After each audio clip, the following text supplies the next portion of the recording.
Ties that bind, ties that break, chapter 3. They came for me 3 days later. I had gone to our family school early in the morning, as usual. I didn't find the schoolwork particularly hard, but it was sometimes boring. We were working on the 3-word classic, A Rhymed Reader, which opened with the statement that human nature was good. The book then went on to outline Chinese history. Although the reader was meant for children, we couldn't understand it very well because it had been written in the 13th century and the language was very different from ours.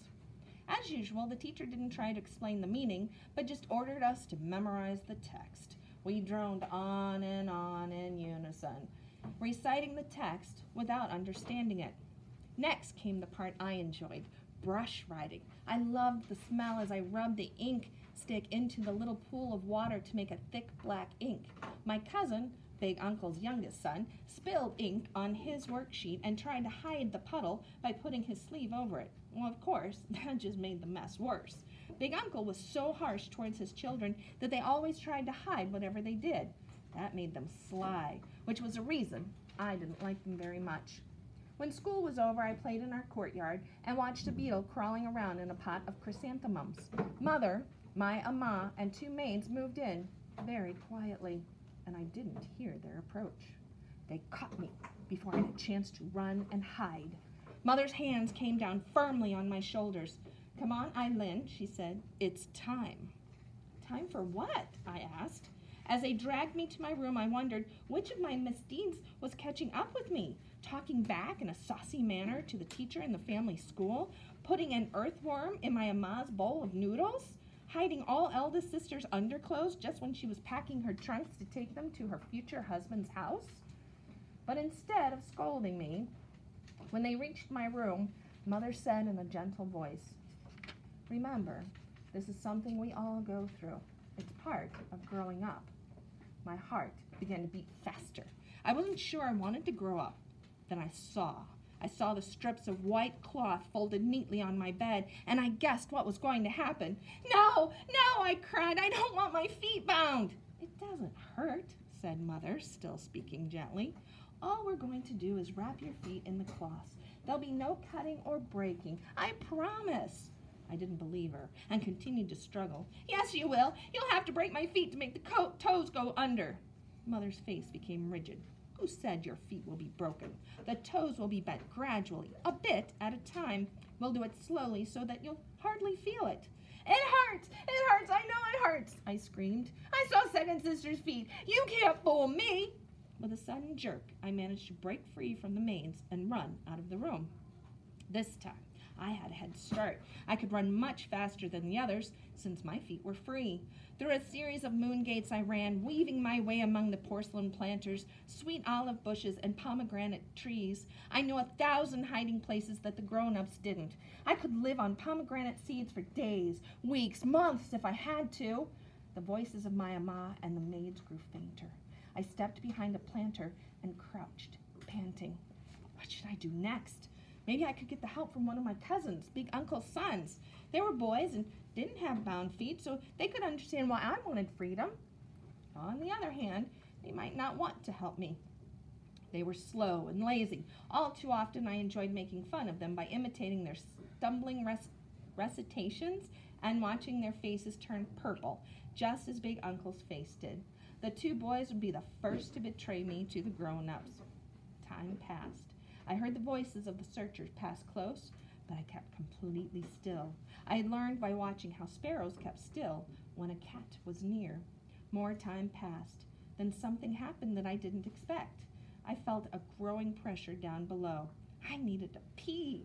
I felt it would be easy enough to pull down my pants and do it right on the ground, but I remembered how little brother went around with a slit in the back of his pants and peed wherever he felt like it. A servant always came up afterward to turn the dirt, since there would be a bad smell otherwise. If I did it here, behind the planter, the smell would give me away. I began to change my hiding places, and after a while, I found myself close to the compound where my parents and sisters had their rooms. I heard voices. One was Mother's, raised in anger. "Why did you do it? Why did you show her your feet?" There was a slap, crack of a slap, sharp crack of a slap. Finally, second sister said softly. She had to learn the truth. It's more honest. I know Eileen, and I know that you can't fool her. If you tried to trick her, she would never respect you again. Respect, cried Mother's voice. Children owe respect to their parents. We don't have to earn it. But you can lose it, said second sister. Another slap. I peeked out from behind the bush and saw Mother grabbing second sister by the hair with one hand and slapping her with the other. I couldn't stand it any longer. Stop, I cried, dashing out from my hiding place and rushing towards Mother. It's not second sister's fault. Mother froze. She dropped her arms and slowly turned. The angry red faded from her face as she looked at me. Expecting a rain of slaps to fall on me, I covered my cheeks, but Mother only stared at me. For a long moment, the three of us stood motionless. I looked at Mother's stony face and at second sister's red swollen cheeks. A great big lump of charcoal seemed to be stuck in my throat. Mother finally broke the silence. How can we find a decent husband for you if you refuse to have your feet bound? She whispered. Instead of slapping me, she suddenly gathered me in her arms and held me close. My poor little girl, you're beautiful and you're clever, but you're too headstrong. Someday you will have to pay a price for that. For a while, there was no more talk of foot binding. The grown-ups were completely preoccupied with something that had happened outside of our home. I heard the word revolution used many times, but when I asked what it meant, Mother only shook her head. You're too young to understand, Eileen. My cousin in the family school told wild stories, although they didn't really know more than I did about what was happening. Revolution means that everything is turned upside down, said one cousin. The high officials become servants and beggars become governors. Well, does that mean students become teachers then? Asked the other cousin. You'll have a chance to find out, I told him, because here comes our teacher. My cousins scurried back to their seats and tried to look studious, but if the teacher had overheard our talk, he didn't give any sign. He was very distracted, and after a few scattered comments about our work, he suddenly announced class was dismissed for the day. Open-mouthed, we stared at him as he dashed out the door and hurried through the courtyard. We never saw him again. Eventually, Grandfather hired a new teacher. It wasn't until months later that I learned from Father that our teacher had been connected with the revolutionaries, and he had left Nanjing and joined some comrades in the north. That was the closest that our family ever came to meeting an actual revolutionary. Most of the time, we just tried hard to leave our normal life. At first, some of the servants refused to go out and buy food. It's not safe, cried the servant girl, who usually shopped for vegetables. The government soldiers have fled, and nobody knows who's in charge. Grandmother gave the girl a good scolding. Stop that foolishness. Everybody still has to eat, and you'll find the market open as usual. The girl reluctantly went to the market and reported that things were quiet. I wasn't scared at all, she said, pleased by the attention she was getting from the rest of the household. When will you be able to go back to work? Mother asked Father. Father was usually at work in the customs office by the time I finished eating my breakfast. But for the past few days, he'd been staying home, talking quietly with Big Uncle and Grandfather. There are a few reports of looting, he said. From what I've heard, the rebels are setting up a new government and establishing law and order. It seems that they are not all bandits or hoodlums. If things continue like this, I may be able to go back to work quite soon.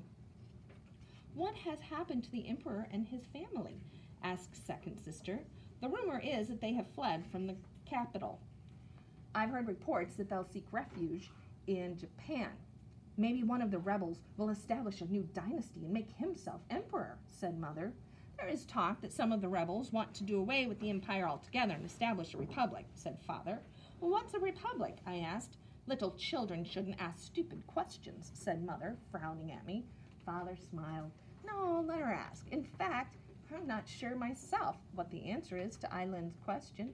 A republic, as far as I know, is a state governed by the will of the people. The answer didn't make things any clearer to me. The will? The will of what people? People like us or people like our servants? It seems strange not to have an emperor, murmured second sister. For more than 2,000 years, our country has always had an emperor.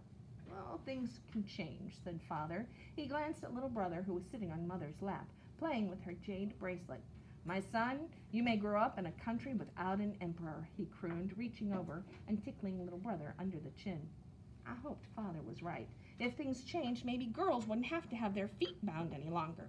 I was all in favor of a revolution, whatever it was. With all the excitement over the revolution, I thought Mother had forgotten about foot binding. I began to breathe more easily, but my relief was premature. A summons came from Grandmother, and this time I had to go alone. This time there were no mooncakes, no company to greet. "What's this I hear about not wanting your feet bound?" demanded Grandmother. Instead of giving me her usual indulgent smile, she fixed me with a stern look. Even the wrinkles around her eyes, which had always been laughter lines, now looked like cruel slashes. I was facing a stranger. This was not the kindly grandmother who always took my side when I was in trouble. There would be no refuge for me in Grandmother's room if I wanted to run from my pursuers. I swallowed a few times. I want to be able to walk freely. I don't want to hobble around."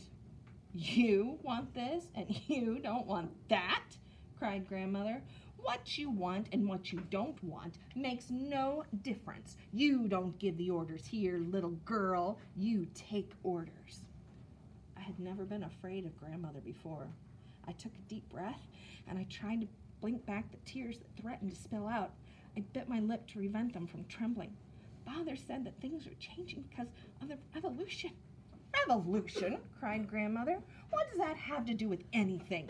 People still have to live, to marry, and to bear children. Your father thinks that things will change. Perhaps they will.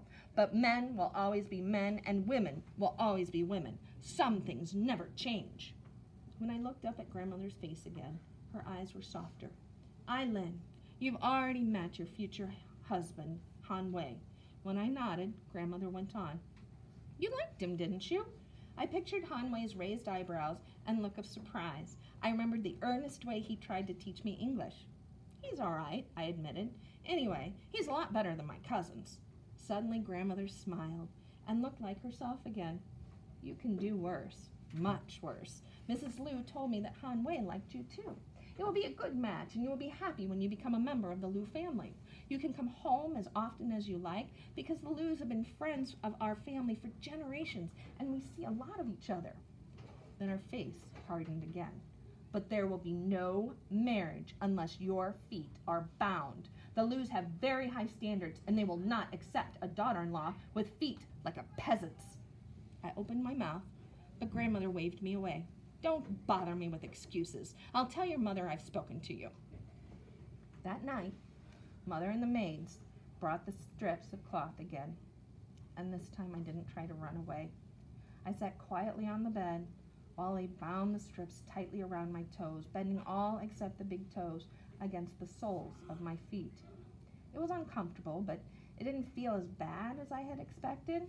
Maybe Mother had told the truth after all. Maybe foot bindings was just something we women had to bear if we wanted to marry decently. I changed my mind when I tried to get up from bed after the wrapping. Putting weight on my bound feet sent sharp stabs of pain into my bent toes, and the pain went shooting all the way up my legs. "What are you doing?" said my ama. "You're not supposed to get up for several weeks." "What do you mean?" I demanded. "Why can't I get up? I'm not sick." Mother hurried over. "Of course it will hurt when you try to walk now, Ai-len. You have to put weight on your feet very gradually. You need patience to learn how to walk on bound feet." The phrase, "learn how to walk on bound feet," was what struck me the hardest. I suddenly realized that I would never walk naturally again. I would never run laughing through the moon gates of our courtyards and hide from my cousins and the servants. For the rest of my life, I'd be hobbling around. A wave of fury swept over me, and I began tearing the cloth around my feet. My ama rushed over, joined by two of the maids. They tried to hold me down, but I just thrashed and screamed more and more loudly. "We may have to tie her down," said one of the maids finally. "But we can't tie her down for weeks and weeks," objected Mother. "She'll tear off the cloths when we're not looking," said my ama. "I will have to watch her the whole time, day and night." The thought of being continuously under the ama's eyes drove me to a frenzy. I screamed and struggled even more wildly. I bit down hard on someone's hand, and I didn't care whose it was. "What is happening here?" said a male voice. Father was standing at the door. The woman around my bed quickly released their hands and stepped back. He walked into the room, looked down at me, and then returned to look at Mother. For a long, long time, the two of them stared at each other. Finally, Father broke the silence. Eileen doesn't have to have her feet bound if she doesn't want it. Well, she's too young to understand the consequences, said Mother. But I understand the consequences, said Father. Let her run free if that's what she wants. I didn't understand the exchange between my parents. What did they mean by consequences? In the month that followed, nothing bad seemed to have happened to me after all. Even Grandmother didn't try to scold me, although she shook her head a few times when she saw me and sighed.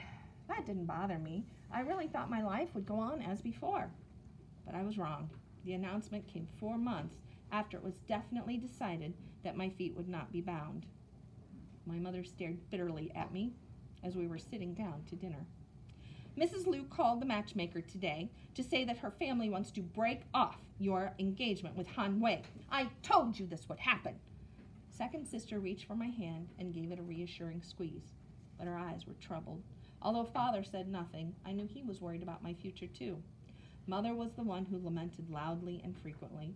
Oh, I suppose Eileen can become a nun, she said. That's one respectable livelihood open to an unmarried woman. Of course, with her agility, she can always become an acrobat and a street entertainer. Be quiet, said Father. He seldom spoke harshly to anyone. For him to use this tone with Mother and in front of the children meant he was greatly disturbed. I didn't see why Father was so shocked at Mother's suggestion. I always wanted to run away freely in the streets, and it would be fun to entertain people. I peeked at Mother and saw that she was biting her lips, trying not to weep. Father took a deep breath and spoke more gently. We cannot expect our old customs to remain forever, even customs that have prevailed for 1,000 years. I will think of a plan. There must be something to do for a girl with unbound feet.